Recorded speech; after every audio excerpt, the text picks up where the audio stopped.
bài chung khá uy có cầu tăng sinh tròn taในวิดีโอในค่ะเดี๋ยวลองเล่นลูกในมาลัดนี้ไว้ก็เขากันนะเล่นลูกในก็จะเป็นเล่น35มิลลิเมตร f1.7 กันนะจะเป็นตอนตา APS-C กันนะเนี่ยก็จะเป็นเล่นจ้าออโต้โฟกัสกันนะจะเป็นเสียงละลายในเฮาอันกันกว่าด้วยจำกันน้องในกันนะในค่ะเดี๋ยวมาลัดในค่ะเต็มป้อออกมาลัดเจกะกันนะค่ะเต็มเอาสเปคมันมาลัดนี่กันนะสเปคมันในเหมือนจะหนังว่าในเล่นลูกในเครื่องใจมันเป็นเสียงหือยาวก็เปลดมันว่าจะไหนมีหลายอันในนั้นค่ะเต็มเอามาลัดป้ากันนะย้อนนั้นอันค่ะเดี๋ยวมาลัดในก็เต็มมีเหมือนจะหนังว่าออโต้โฟกัสมันเป็นเสียงหือยาวก็ห้อยสีมันว่าจะไหนมันเป็นเสียงหือยาวก็เงาตอกมันว่าจะไหนมันเป็นเสียงหืในนั้นข่าวเดียวลองจะนั้นมาลัดในไว้ก็เขาใกล้กันนะเพราะว่าเฮาได้มาลาลองตั้งจำตั้งไกเล่นลูกในปานไหนเพราะว่าเฮาได้มาเตียกันด้วยตั้งสายตากวนเฮาปานไหนตั้งจำตั้งไกมันได้ตันเมื่อเฮาหันกวนเจียงแจงนั่นคะนะอันใจว่าตั้งกว้างมันคะนะข้าหมายถึงตั้งจำตั้งไกมันคะนะย้อนแปลว่าสายตากวนเฮาในปิสมาเฮาหันกวนมาว่าในเสตาเมื่อกามันเต็มไปหันหน้ามันเจียงแจงกำเดียวคะนะเพราะว่าเฮาหันหน้ากวนเจียงแจงปานไหนตั้งจำตั้งไกมันแต่ไขตันหมอกเล่นลูกในคะนะยาวก็เล่น35มิลลิเมตรในเพราะว่าเฮาเดียวกับเตียกันด้วยตั้งจับฟูลเฟรมบ่ไหนแต่ตันกันตั้งเล่นจะ50มิลลิเมตรนั่นกันนะกว่ากามันแต่ไกลกว่านั้นอีกนึงกันนะเพราะว่าเฮา35มิลลิเมตรกว่ากุนตี1/5กำบ่ไหนมันที่มัก52มักนั่นกันนะมันได้ไกลกว่าอีกนึงกว่ากาปรุงจำมันแต่มันก็เต็มป้อเปิงหังกันแห้งบ่ตันนั่นกันนะตั้งจำตั้งไกลมันก็ได้ไกลตันมักนั่นกันนะกว่ากาเพราะว่าเฮาเล่นจ่าย APS-C กว่าจะจำเล่นจากฟูลเฟรมปานไหนตีกองไทยฟูลเฟรมนั่นก็มันได้เย็นเป็นจ่าย APS-C กว่า8คำเดียวขนาดย้อนแปลว่ามันมีครอบหมดทางกวยมันขนาดเพราะว่าเป็นกองไทยจากฟูลเฟรมขนาดย้อนนั้นในตาหันถึงคาได้สังว่าไว้กองเขาคาเลยเล่นมันจะหนังว่าเอาใจจำฟูลเฟรมก็เลยเอาใจจำ APS-C ก็เลยปานไหนกว่าชื่อใจเล่นจากฟูลเฟรมก็ยังแค่นหลีขนาดย้อนแปลว่าเพราะว่าไว้กองเขาเอากองไทยฟูลเฟรมกว่าใจจำเล่นจาก APS-C ปานไหนquality แค่พัง resolution มันก็จะย่อมลงนั่นคะนะย้อนนั้นข้าพันตาหันถึงให้กว่าใจจาก full frame คะนะกล้องถ่าย full frame ก็กว่าใจจำเลนจาก full frame ฉะนั้นคะนะ quality มันก็ resolution มันก็มันเต็มตกนั่นคะนะกำในเฮาอันกันเสมาด้วยดีตัวคิงตัวเลนมันคะนะตั้งล็อกมันแต่เฮาแต่ได้หันมันเต็มไว้ AF คะนะ AF ก็มันจะเป็นออโต้โฟกัสมันคะนะ35 f1.7เนี่ยก็เป็นตัว E กันนะ E ก็ E เมานั่นกันนะตั้งในมันก็มันได้เตรียมไว้เป็น view track ในกันนะเนี่ยก็เสื้อปลาเลยได้เต็มมีกันนะเนี่ยก็ที่ตัวคิงมันเนี่ยมันเต็มมีตัวปิกตัวเปิดมันจะหนัง AF เนี่ยก็ MF กันนะมันเต็มมีกันนะเพราะว่าเฮาใครปิกใครเปิด AF MF มันปานไหนเฮาได้หลายกว่าเฮ็ดในกองไถมันก้อยกันนะเนี่ยก็ตัวคิงมันตั้งตัวเนี่ยที่เป็นพลาสติกหมดกันนะมันเต็มใจเล็กกันนะเพราะว่าเฮาต่อยด้วยเนี่ยมันเต็มแสงเต็มบันไดกันนะมันก็จะเป็นมอร์กานกันนะอันนี้ก็จะเป็นทีมเมาส์มันกันนะเมาส์มันก็จะเป็นเมาส์โซนี่จำหนังลาดไว้เหมือนกันนั่นกันนะทีไหนมันก็จะเป็นผู้ USB Type C ไว้กันนะย้อนเพราะว่าเล่นลงในจะเป็นเล่นเติร์ดปาร์ตี้กันนะเติร์ดปาร์ตี้ในเฮ็ดออกมาตอนตากองไทยต่างเจอใจเช่นนั้นกันนะเพราะว่าออโต้โฟกัสมันถึงเอาพวกไหนคอมพานีมันได้ออกซอฟต์แวร์อัปเดตมันกันนะเฮาก็เอา USB Type C นั่นเสียบที่ไหนแล้วก็กว่าเสียบอยู่ในคอมแล้วก็อัปเดตให้นั่นก็ไล่กันนะ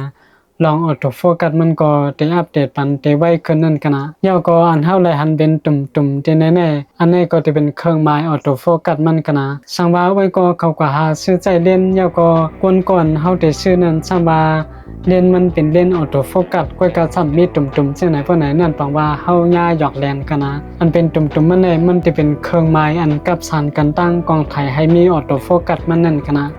ย้อนประวัติตัวกองไทยมันนั่นมันก็จะมีเครื่องหมายเป็นแดมๆไว้จังไหนกันนะยาวก็อันดองใหญ่ในมันเต็มมีอันขามนำขามฝนกันนะขามฝนว่าจังไหนมันเต็มมีกันนะเพราะว่ามันมีเพราะไหนที่ไหนมันเต็มมียางป้ากันนะก้อยกันในแต่มันเต็มมีกันนะเพราะว่าเฮาเอากาศไทยเพราะว่าน้ำหยดตกใส่เพราะไหนมันก็จะจางซึมเข้าในตัวกองไทยมันไหลกันนะที่ตัวเล่นมันแต่ที่มีหมอกกันกันนะกำในอันใดมันก็จะเป็นโคตรมันขนาดด้วยก็เขาเอากับไทยสร้างเสมว่ากับปันต้าหันถึงให้ใส่ไว้ตาเสกนะยันเพราะว่ามันตัวปานไหน มันเตตัวเป็นเช่นไหนคณะมันเตญาตีในมันอันตั้งคณะหมันตั้งในมันก็มันเต็มไปแล้วนั่นคณะก็การเพราะว่าเฮาเฮ็ดไหนมันตกกว่าเพราะไหนมันเตถึงหมันตั้งในมันกำเดียวคณะตีนาเล่นมันมันก็เตเตรียมมาก็ได้คณะมันก็เตเหมือนกันตั้งตีเข้มข้างเล่นมันในคณะก็การมันเตแถมมาปันตั้ง STM แล้วก็ ASPH ในคณะ STM เนี่ยจะเป็นเครื่องหมายออโต้โฟกัสมันคณะออโต้โฟกัสนั้นมันจะเป็นมอเตอร์อยู่ตั้งในมันคณะเพราะว่ามันหันก้นก็เครื่องออโต้โฟกัสมันเตสุดเข้าสุดออกคณะแล้วก็หิมข้างมันมันเตเตรียมไว้เป็น APS-C frame ขนาดนั้นแปลว่าเป็นต้นตา APS-C ขนาดเพราะว่าเฮาเอากว่าใช้จำ full frame ก็มันได้ตัดลงนั่นขนาด resolution ของไทย full frame ก็มันได้ย่อมลงนั่นขนาดแล้วก็ตั้งในมันก็มันได้เตรียมไว้52มิลลิเมตรขนาดอันนั้นก็จะเป็นตั้งกว้างฟิลเตอร์มันขนาดเพราะว่าเฮาได้แค่ซื้อมันฟิลเตอร์มาใส่ปานใดเฮาก็ได้ไล่ด้วยดีในขนาดแล้วก็อันต่อมาแทงก็มันจะเป็นส่วนตัด33แอมป์ในขนาดอันนี้ก็จะเป็นตั้งไกลเลนมันมันได้โฟกัสได้ขนาดเพราะว่าเอาเซนติเมตรมาลัดก็มันจะอยู่ที่33เซนติเมตรขนาดตั้งไกลมันก็จะอยู่มักซอกมันในขนาดตั้งไกลออโต้โฟกัสมันจึงขนาดปานใดเพราะว่าเฮาถ่ายเซเมียมว่าไหนมันจะว่าค่าถ่ายในปานใดมันเต็มไล่จำหรือเซตั้งไกลมันเต็มไว้ในขนาดเพราะว่ามันจำเดือนนั้นปานใดมันเต็มโฟกัสแล้วขนาดโฟกัสมันเต็มหับแล้วอย่างนั้นมันได้เลยสุดไกลเดือนนั้นขนาดเพราะว่ามันเข้าจำอะไรปานใดมันได้ขานใจเมื่อเฮาใครถ่ายเซเมียมอันจำนั่นขนาดบางกำก็เฮาได้แค่ถ่ายมาโครก็จะสร้างมีนั่นขนาดอันนั้นเฮาก็ได้ตัวอีกนึงขนาดเฮาใจเมนูว่าออโต้โฟกัสว่าเพราะว่ามันจำแห่งหน้าปานใดมันเต็มโฟกัสนั่นขนาดอย่างนั้นตีนาเล่นมันก็มันได้เตรียมไว้มาก็ได้ขนาดกำในเฮาอันกันสำกัดด้วยลองใจการมันขนาดลองใจการมันได้มันจังว่าออโต้โฟกัสมันเป็นจังchromatic aberration มันเป็นจังแล้วก็กดว่าแฟลว่าจังได๋มันเป็นจังในเฮาอันกันกว่าด้วยซะนั่นขนาด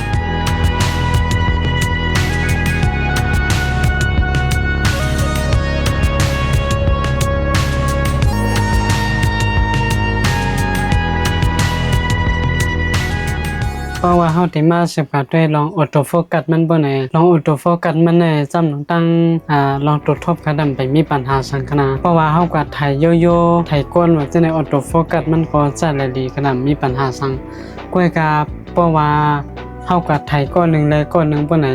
เพราะว่าออโต้โฟกัสมันหลายตีมันบ่ไหนมันปอนุ่มนวลดีขนาดมันจังนั้นค่าไทยไว้แม่แน่เพราะว่าค่าไทยอันไหนแล้วก็สึกกับไทยด้วยแทงต่างกิ่งแม่อันนึงบ่ไหนเฮาได้รายหันว่ามันจอกกว่าให้ไหนขนาดมันลายกว่ากำลังลอยขนาดเพราะว่าลองไลน์ออโต้โฟกัสมันปออ่อนนวลดีก็เพราะว่าเฮาถ่ายวิดีโอก็มันเต็มปอดีด้วยนั่นขนาดลองเสียงออโต้โฟกัสมันเพราะว่าในตาหันถึงก็แต่มันสิอยู่ปานกลางขนาดมันก็เต็มเย็นแห้งหนาแล้วก็มันก็เต็มหลังแห้งหนาขนาดอย่างนั้นมันดีอยู่กลางๆขนาดมากปอกเพราะว่าเฮาก็ตีอันเสียงมันบ่มีปานไหนมันก็ได้ละยิน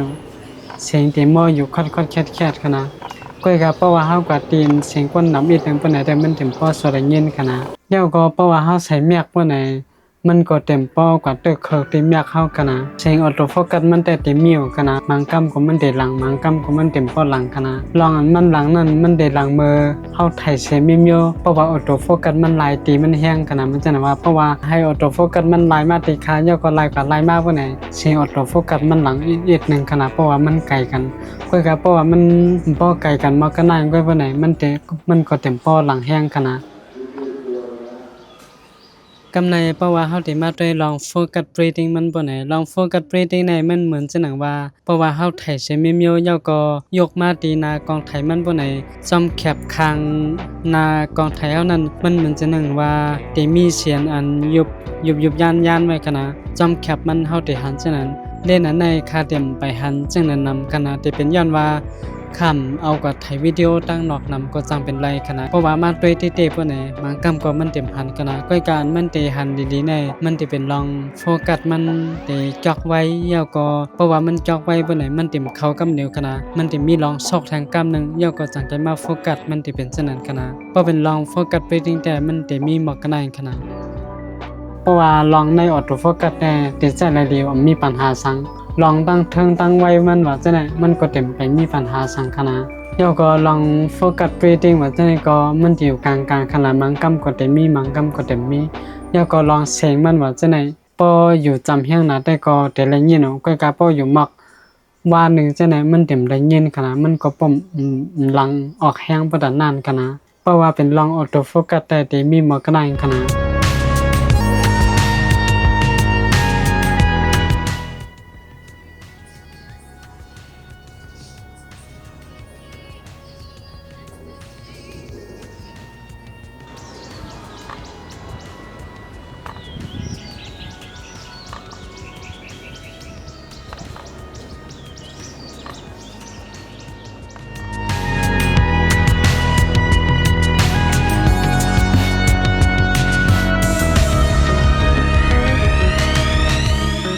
กำในเฮาอันกันเสพกันด้วยลอง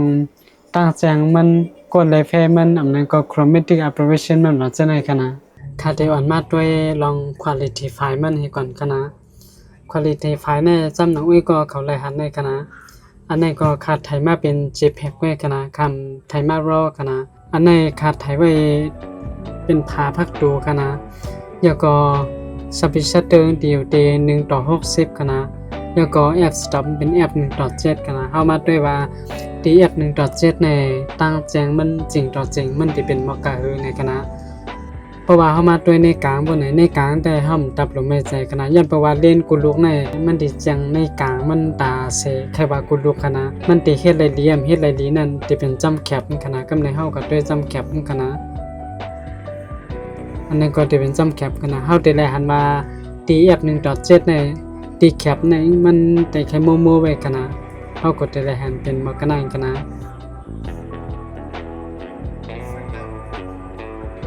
พอตั้งใจในได้ก็แต่ละว่าแจ้งเร็วอีกนึงคุยกับปอดเหนือในแต่มันแต่แค่โมเป็นอีกนึงกันนะคุยกับบ่เป็นในการแต่ห้ำตับลมหายใจกันนะมันได้แจ้งเร็ว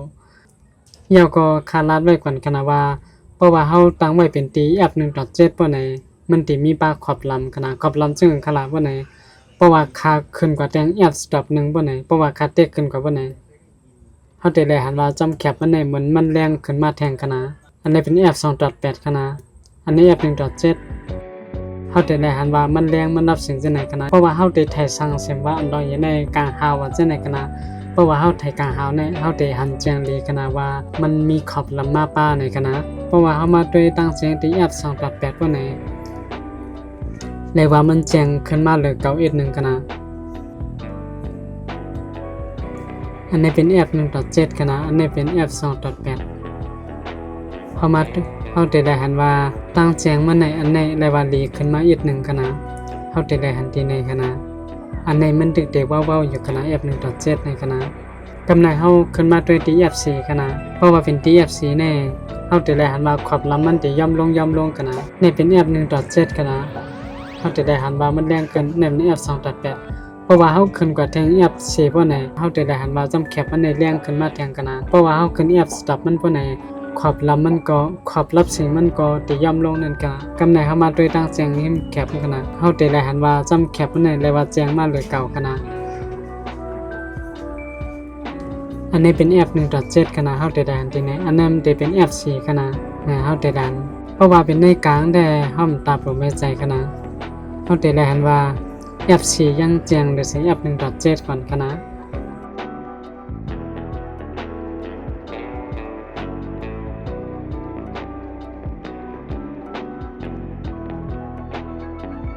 ยันเพราะว่าขึ้นมาที่แอป4ในมันมีความล้ำอยู่นั่นกันนะย้อนนั้นแหละมันได้หันแจ้งดีกันนะ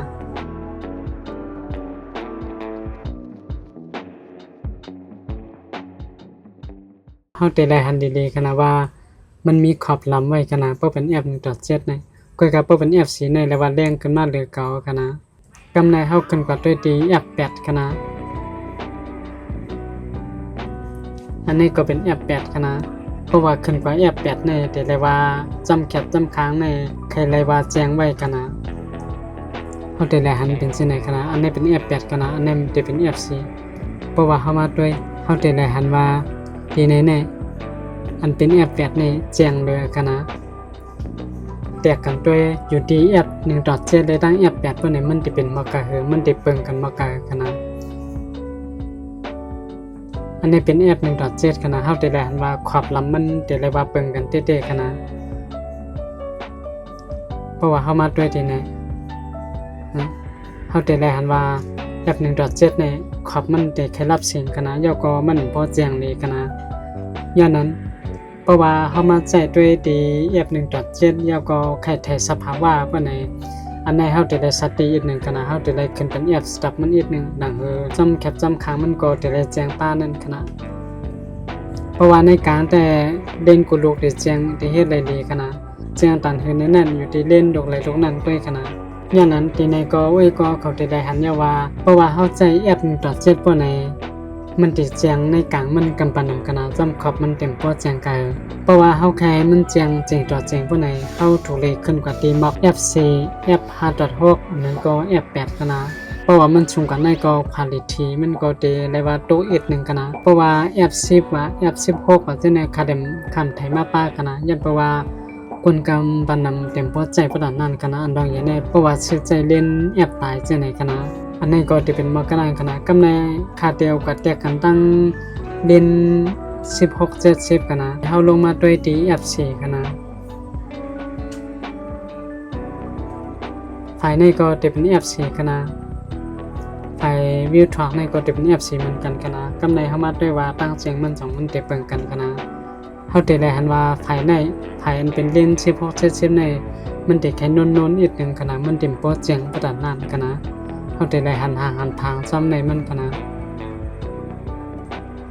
กำในเฮาก็ด้วยหิมขอบมันแทงกันนะหิมขอบมันในภายในก็เต็มโปรกันเวยกับเพราะว่าเฮามาด้วยที่ในเฮาได้หันมันเหมือนในกันนะมันได้ใครแจ้งตันเล่นวิวทรัคกันนะ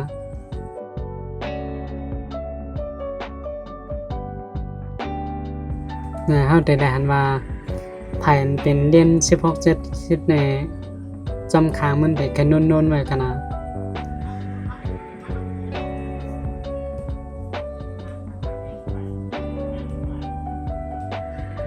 เพราะแต่ว่าให้เอาแจกกันด้วยตั้งเล่นดอกในบ่ไหนเล่นวิวทรัคในแต่เลยว่าแจ้งเลยกันนะอย่างนั้นเพราะว่าลองตั้งแจ้งมันแต่มีหมดกันได้กันนะกำในเฮาสิบกับด้วยดีอันเป็นกดไลฟ์เฟรมกันนะนั้นก็ค่อยเงาตอกมันกันนะย่อก็ค่อยสีมันกันนะที่แน่ๆคาตั้งไว้เป็นแอป 1.7 กันนะย่อก็คาไทยตั้งใจไทยสู้กลางวันจังนั้นกันนะเฮาได้หันว่าเงาตอกมันแต่เลยว่าแก้มไว้อีกนึงกันนะมันก็จะเป็นมักกันได้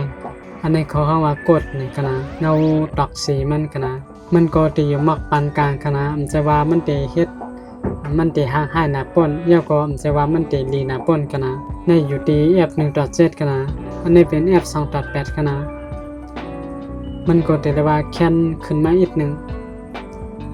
อันนี้ก็เป็นแอป 4เพราะว่าเฮาไถสู่กลางวันบ่ไหนแอปสต็อปมันกว้างบ่ไหนกดว่าไฟมันว่าจะได้มันก็ได้ใครนำไว้อีกนึงมันก็ได้ตอกแห้งอีกนึงกันนะก็เพราะว่าคนกำปันนั้นได้เขาเต็มไถสู่กลางวันบ่ทันได้กันนะอันนี้ค่าตั้งใจไทยจูกลางวันเต้ๆกันนะย้อนนั้นแลเฮาได้หันเป็นจังไหนกันนะย้อนนั้นเพราะว่าอยู่ในตาหันถึงกันแต่กดไลฟ์เฟรมมันเนี่ยมันติอยู่ปานกลางกันนะลีแห้งหน้าป่นเยาก็จะว่าห่างหายแห้งหน้าป่นกันนะจำหนังกาขันมันมีนั่นมันได้ว่าเฮ็ดไหลลีเต้ๆกันนะกำในเฮามาด้วย chromatic aberration มันกันนะเพราะว่าเฮามาด้วยโยๆจังไหนเฮาเต็มหันกันนะเล่นลูกแน่ๆลอง chromatic aberration มันแน่มันแต่ว่าเฮ็ดไหลลีเต้ๆกันนะค่าซ้ำจันก็ได้มัก3ปากในกันนะอันนี้เป็น F4 กันนะเฮาได้หันว่าห้อยสีเนี่ยได้ว่าหาหยัดเต้ๆกันนะกวยการมันปอแน่มันออกมาเป็นสีกำกันนะเพราะว่าอยู่ที่ F4 เนี่ยมันเต็มป้อหันกันนะกำในคาเตกว่าด้วยที่อันเป็น F 1.7 กันนะเพราะว่าเฮามาด้วยที่ F 1.7 ในเฮาได้หันเป็นห้อยสีจังไหนกันนะกวยการเพราะว่าคาจุ่มกับตี1ปากไว้บ่ไหนมันก็เต็มป้อหันดีประดานนั่นกันนะเพราะว่าในลอง chromatic aberration ได้ในด้านถึงก็ได้ได้ว่าเฮ็ดได้ดีเต้ๆกันนะตอนตาเล่นการขันมักกันได้กันนะตอนตาโปเกมันอันนั้นก็ห่างพังตั้งว่ามันแต่มันติออกมิวมุนๆไว้กันนะมันเต็มป้อนวลดีประดานนั่นกันนะเฮาได้หันตั้งว่ามันเป็นจังได๋กันนะอย่างนั้นเพราะว่าเฮามาด้วยที่ไหนบ่ไหนเพราะว่าเฮาทะโยๆจังไหนกวยบ่ไหน chromatic aberration มันอันนั้นก็ค่อยสีมันเฮาเต็มหันสังเสอีดกันนะอันนี้ค่ะตั้งไว้เป็น F 1.7 ก่อนกันนะเฮาตำหันก่อนกันนะ อันนี้ก็จะเป็น F2.8 นี่ก็เป็น F4 นี่ก็จะเป็น F5.6 นี่ก็จะเป็น F8 กันนะย้อนนั้นที่แน่ๆอุ้ยก็เข้าใจได้หันว่าตั้งแจงมันก็แต่ละว่าเฮ็ดอะไรดีปุ่งมันกันนะย่อก็ต่างๆเงาตอกมันแต่ก็แต่ละว่าเฮ็ดอะไรเดียวเพราะว่าถ้าโยๆจังไหนก็แต่อุ้ยก็เข้าใจได้หันว่ามันบ่มีเงาตอกกันนะย่อก็อันดอกอย่ามันในลอง Chromatic Operation มันอันนั้นก็ค่อยสิมันแน่แต่ละว่าเฮ็ดอะไรดีแต่ๆกันนะในตั้งหันถึงกลางกันนะ